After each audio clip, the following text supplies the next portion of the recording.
This is an example. Take the movie Sleeping Beauty. Okay, Disney owns lots of movies. So let's take the movie Sleeping Beauty. I'm trying to give you an analogy so you'll. No, I'm up. I'm in. Yeah. I mean, so it's not. I'm just making this up, right? So take this movie Sleeping Beauty, and then go into like frame 123. Then you can picture a movie, 16 millimeter movie, right? It's like frames.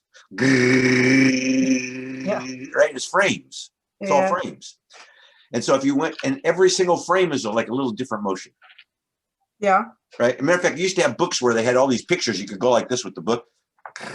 Right. And it would actually look like everybody was moving through it. Well, that's moving picture. That's what motion pictures are. And so if you look at the film, after it's frame after frame after frame, got little holes in it because it has to be able to go through a projector and right. Frame after frame after frame. So let's take a movie like Sleeping Beauty. Let's take frame 153. No, 123. Yeah. That's a frame. It's a single picture. Right. So let's say that that's a picture of Sleeping Beauty going like this. It's a frame. It's a frame. Okay, so Disney then says, okay, we're going to make 100 of that frame. And we're going to authenticate them, digitize them, authenticate them, put them in the blockchain so they're immutable. So there are only 100 copies of frame 123. And then we're going to sell them to all the people that buy Disney memorabilia. And they're only going to sell 100. Are you recording, John? Yeah, okay. They're going to sell 100. It's restricted. And you kind of get the idea. It's frame after frame after frame. So they could do that with every single frame in the movie Sleeping Beauty. Right. And in every movie. And there's only going to be 100 of them. And they can be authenticated. And you can tell which ones aren't real. And so now the person who bought it, I buy a first edition of 100. Now, a couple of years go by and I see that there's a big demand for that one is really valuable. There's a marketplace. And there's a big demand for 123. And I go in, I sell it for $50,000. How does the person buying it know I'm selling the real one? Because it's all part of the blockchain.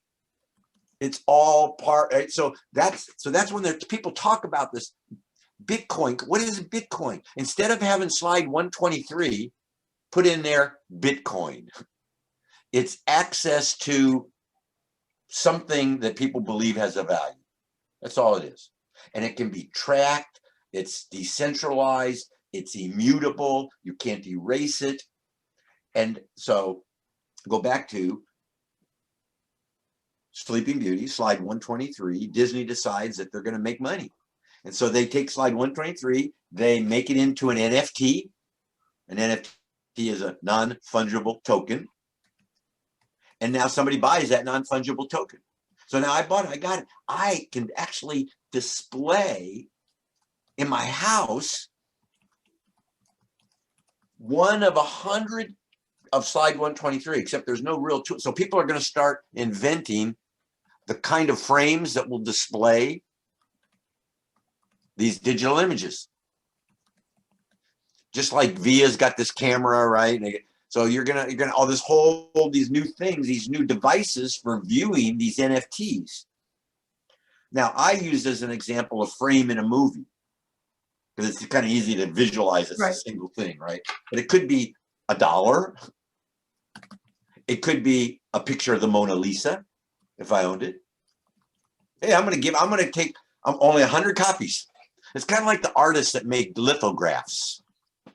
Right, they paint the thing, then they make 100 copies of the lithograph, and they sell it, and then there's an aftermarket. Kincaid did that. I got 2 of them on my wall, right? A lot of them, they all do it. I number them. Huh? I interviewed him. Yeah, and they number them, right? And so imagine instead of that, it's an NFT. It's a digital image that can be displayed on some kind of new technology that you and I don't know about yet. And it has value. It's a piece of art. It's just a different kind of piece of art. And that idea can be used in everything. Transferring money, transferring ownership, transferring anything you can think of. And it's all locked behind and protected, and you need the token to get in. What kind of token is it? Well, it's not fungible. Bitcoin. It's not fungible.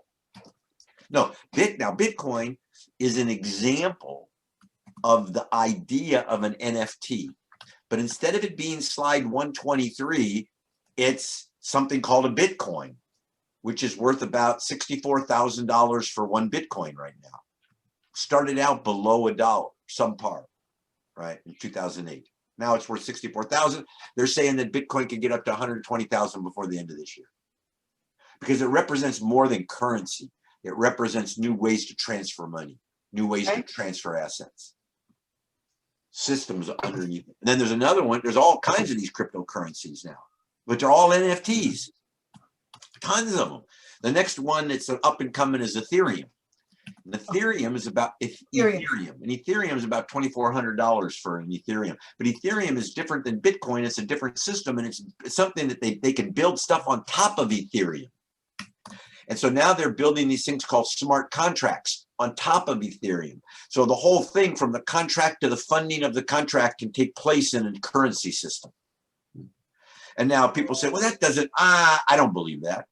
Well, that's okay. You didn't believe cars could drive either. You didn't believe you could throw a switch and the lights would come on. You didn't believe we could go to the moon. You didn't, I mean, we all a lot of stuff we don't believe.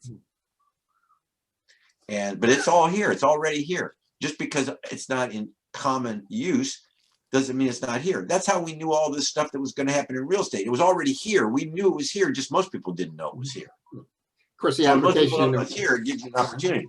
Yeah, the application in real estate is going to be, this is where you get your title of ownership. You know, it's going to be. Nobody will talk about this yet, but that's right. So think about what title insurance is. Think of chain of title, right? A sold it to B, sold it to C, sold it to D. That's chain of title. Chain of title doesn't mean chain of title might be in a title plant, but that title plant in the future is not going to be paper or just digital technology. It's going to be blockchain. And then if it all is blockchain, that would reduce the risk of error.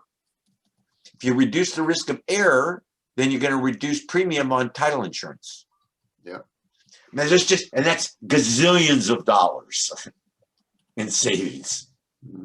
And nobody's really talking about this. But we know that that's where it's all headed, because we know people in the title business.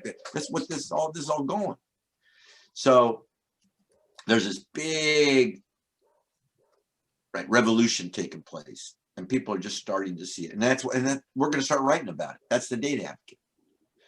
So I'll forward you all these things, and you don't have to listen to them. No, but some are please pretty do. critical. Well, I need to get up to speed on it. I may not be the front man, but I need to understand it, because I don't want to catch up later. Well, so here's the thing too. Listen to it, and then we can do interviews. Exactly. Right. And I got to have some smarts for that. Just to